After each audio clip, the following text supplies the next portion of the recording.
Αγαπητοί φίλοι, καλημέρα.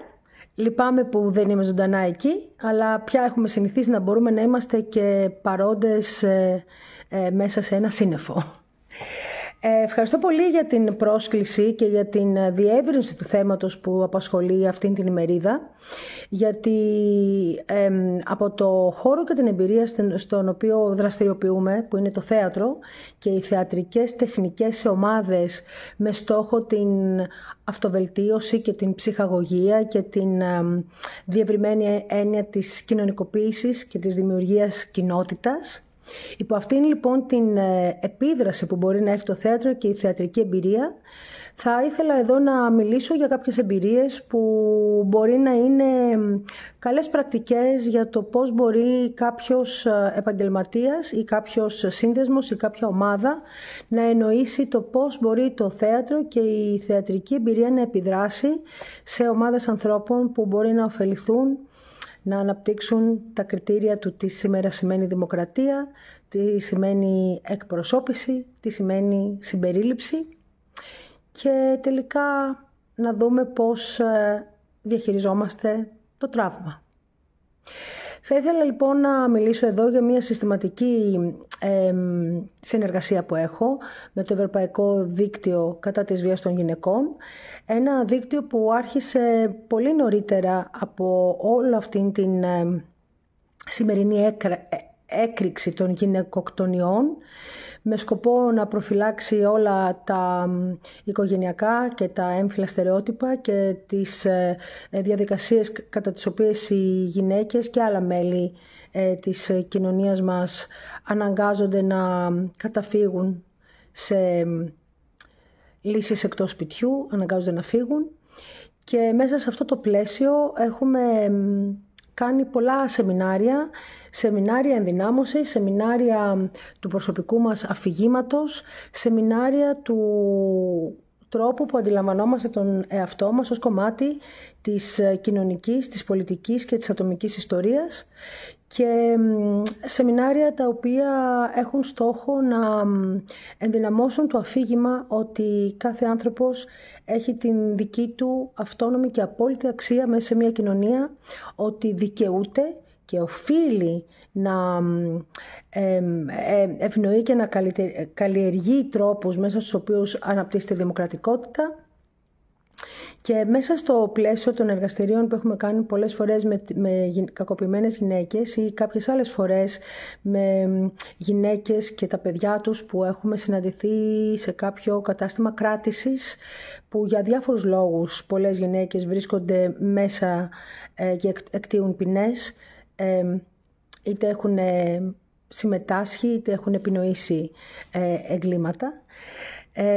Και πάντα ο σκοπός μας είναι να μπορέσει κάποια γυναίκα και κάποιο παιδί να μιλήσουν για πράγματα που σε παρόντα χρόνο είναι πολύ πιεστικά, αλλά σε έναν μελλοντικό χρόνο είναι παραδείγματα για τη διαχείριση της ζωής της δικής μας, αλλά και της ζωής κάποιου άλλου. Νομίζω λοιπόν ότι η έννοια του παραδείγματος, του πώς μπορεί το θέατρο να διαχειριστεί το τραύμα, είναι όχι με τρόπους που είναι οι κύριοι τρόποι που φαντάζομαι ότι θα συζητηθούν σήμερα στο συνέδριο αυτό, αλλά εδώ μιλάμε για τον τρόπο που ένας άνθρωπος δεν θεωρεί το βίο του, τη βιογραφία του σαν κάτι συντελεσμένο, σαν κάτι που έχει διενεργηθεί, αλλά σαν κάτι το οποίο είναι δυναμικό, μπορεί να αλλάξει, μπορεί στο μέλλον της ζωής να αποτραυματοποιηθεί, γιατί μπορεί στο μέλλον της ζωής να μας ενδιαφέρουν σιγά σιγά άλλα πράγματα. Και νομίζω ότι το θέατρο έχει αυτή την ικανότητα. Δεν πηγαίνει να ψάξει να βρει τι έχει γίνει ήδη, αλλά όπως τουλάχιστον το αντιλαμβάνομαι εγώ, έχει έναν τρόπο να βρει ένα όραμα για το μέλλον. Δηλαδή να παρατηρήσει τι μπορεί να έχει συμβεί μέχρι τώρα στη ζωή μας, όπως το θέατρο είναι ένα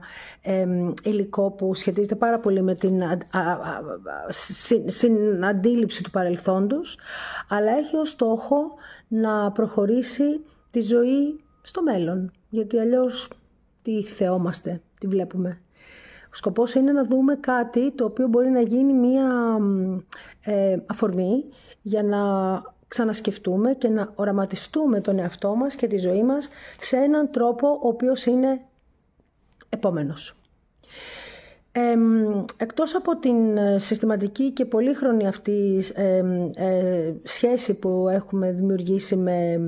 άτομα και γυναίκες, ενήλικα και ανήλικα άτομα σε σχέση με την κακοποίηση, προσωπικά έχω προσπαθήσει να ευνοήσω μία σκέψη που δημιουργεί έναν ενεργό πολίτη, μία σκέψη που δημιουργεί έναν άνθρωπο που έχει γνώμη, που μπορεί μέσα από τη σκηνική πράξη να αποκτήσει την εμπειρία ότι η γνώμη του μετράει. Και πολλές φορές έχουμε αντιμετωπίσει το φάσμα των ηλικιών εκεί γύρω στα 16, όπου για πολλά χρόνια εγώ και μια ομάδα ηθοποιών φτιάξαμε θέατρο για εφηβικό κοινό, και που ο στόχος των παραστάσεων αυτών ήταν μέσα από την παράσταση που ήταν διαμορφωμένη για ένα εφηβικό κοινό, αλλά και μέσα από κάποια θεατροπαιδαγωγικά προγράμματα που γινόντουσαν πριν και μετά, ένα νέο παιδί, ένας νέος και ενδυνάμει πολίτης να φανταστεί τον εαυτό του σαν ένα μέλος της κοινωνίας, που τώρα εμείς πρώτη φορά συζητάμε μαζί για τα ζητήματα τα οποία δεν θα λύσει ποτέ, για τα αρχετυπικά ερωτήματα που έρχονται στην εφηβική ζωή και που πολλές φορές λειτουργούν στο μέλλον σαν αφετηρίες των τραυμάτων, γιατί αφορούν τις ερωτήσεις ποιος είμαι, ποιος θέλω να είμαι, αν πρόκειται ποτέ να αγαπηθώ, τι γίνεται όταν πεθάνω. Δεν νομίζω να τα έχουμε απαντήσει αυτά, κανείς μας, αλλά είναι πολύ ενδιαφέρον από την εμπειρία 15 ετών που έχω, όταν αυτά είναι τα κύρια ερωτήματα που θέτει μια παράσταση. Και είχαμε την τύχη εδώ εμείς σαν Έλληνες να μπορούμε να θέσουμε αυτά τα ερωτήματα μέσα από κείμενα κλασικών κειμένων και αργότερα στην καριέρα μου αρχαίων ελληνικών κειμένων που θέτουν πάρα πολύ τα ζητήματα που αφορούν την πολιτιότητα, την ανάπτυξη της νοημοσύνης, της κοινωνικής χειραφέτησης. Θα μου πείτε αν αυτά έχουν σχέση με το θέμα μας. Εγώ νομίζω βέβαια ότι έχουν. Γιατί νομίζω ότι πολλές φορές ο τρόπος που οι άνθρωποι συντηρούν και εξελίσσουν ως βαρύδια πράγματα της προσωπικής σου ζωής είναι γιατί δεν μπορούν να φανταστούν ότι υπάρχει ένας χώρος που εκεί μπορούν αυτά τα πράγματα να συζητηθούν ισότιμα, όχι σε επίπεδο προσωπικό απαραίτητα, αλλά σε ένα επίπεδο που κάποιος αντιστοιχεί τα ζητήματά του σε ένα ρόλο ή σε μια θέση που θα πάρει για λίγη ώρα, που θα μπει στα παπούτσια ενός άλλου και θα μπορέσει να δει ένα ζήτημα σε έναν αντικατοπτρισμό και όχι μόνο σε σχέση με τον εαυτό του, αλλά σε σχέση και με πολλά άλλα άτομα. Και νομίζω ότι αυτή η τελετουργία, γιατί το θέατρο έχει μία τελετουργία και μόνο η κατάσταση ότι μπαίνεις σε μία θέωση του να γίνεις ένα άλλο άτομο για λίγη ώρα, αυτό αποτελεί μια προσωπική απομάκρυνση από τον εαυτό μας και μια τελετουργική διαδικασία στην οποία γινόμαστε κάποιος άλλος και για λίγη ώρα ξαναβλέπουμε το ζήτημα που μας απασχολεί από μια άλλη σκοπιά και ενδεχομένως με μια άλλη ελαφρότητα, μιας και αυτό το θέμα για το οποίο μιλάμε δεν χαρακτηρίζει εμάς, αλλά μια υπόθεση ενός ρόλου. Πολλές φορές λοιπόν έχω ασχοληθεί με αυτά τα ζητήματα σε συνεργασία με θεατροπαιδαγωγούς και ψυχολόγους και κοινωνιολόγους, ανάλογα με το θέμα που έχουμε κάθε φορά,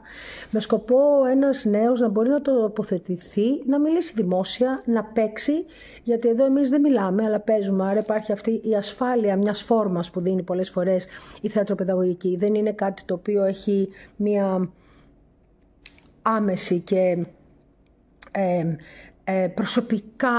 προσωπική μια προσωπική αναφορά ή ανάθεση σε ένα άτομο. Στο θέατρο υπάρχει μεγάλη χαρά να μπορεί κάποιος να πει όσα θέλει, όσο θέλει, όποτε θέλει ή και ποτέ. Γιατί πιο σημαντικό είναι να βρίσκεται εκεί και ας πάρει όποια θέση θέλει. Η άλλη μου μεγάλη εμπειρία στο θέμα αυτό είναι η απλή εμπειρία του να διδάσκω θέατρο, θεατρική αγωγή μέσα σε τάξεις σχολείων. Έχει πολύ ενδιαφέρον αυτό, γιατί όλα τα στερεότυπα του ποιος είναι ο καλός μαθητής, ποιος είναι ο άτακτος, ποιος είναι αυτός που έχει τα ελληνικά ως δεύτερη γλώσσα ή αυτός που είναι πολύ μαζεμένος, όλα αυτά όταν κάνεις θεατρική αγωγή, θέατρο, κάπως Αλλάζουν πάρα πολύ οι συντεταγμένες, αλλάζουν πάρα πολύ οι ποσοστώσεις, αλλάζουν πάρα πολύ οι επιθυμίες. Γιατί βρίσκεται κάποιος ξαφνικά μέσα σε ένα σχολικό περιβάλλον, στο οποίο ο δάσκαλος αυτό που τον ρωτάει είναι «Τι θες να κάνουμε σήμερα?» Είσαι ελεύθερος, είσαι ελεύθερη, είσαι ελεύθερο και μπορείς να συμμετέχεις με όποιον τρόπο και όσο θέλεις. Και αυτό νομίζω ότι είναι μια πολύ ωραία εμπειρία μέσα σε ένα συγκεκριμένο σύστημα, όπως είναι το σύστημα του σχολείου, και νομίζω ότι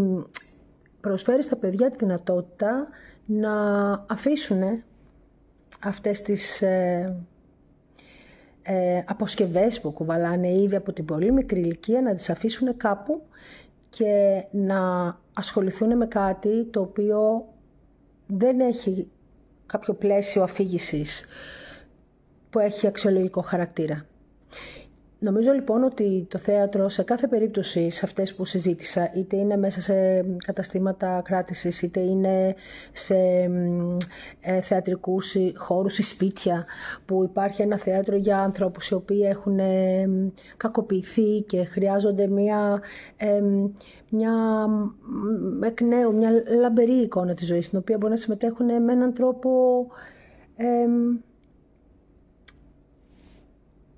ελεύθερο.